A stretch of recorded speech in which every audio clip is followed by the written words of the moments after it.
En el Museo de la Catedral de Valencia ha tenido lugar la presentación de dos nuevas obras de la doctora María Gómez. Se trata de dos cuadros, uno representando a San Pedro y otro el Santo Cáliz. La doctora Gómez, que ya había participado en varias obras de restauración en la catedral, se convierte en la primera artista contemporánea en exponer en la galería.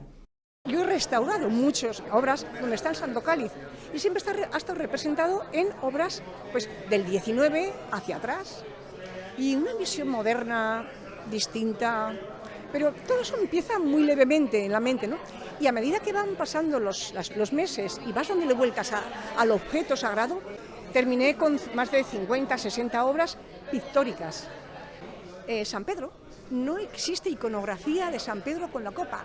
San Pedro siempre con las llaves o siempre con la cruz hacia abajo en toda la iconografía de todo el mundo. Y es la primera vez que está en comunión con la copa. Al acto han acudido don Vicente Pons, vicedeán de la Catedral, don José Verdeguer, canónigo conservador del Museo Catedralicio y representantes del Aula del Santo Cáliz.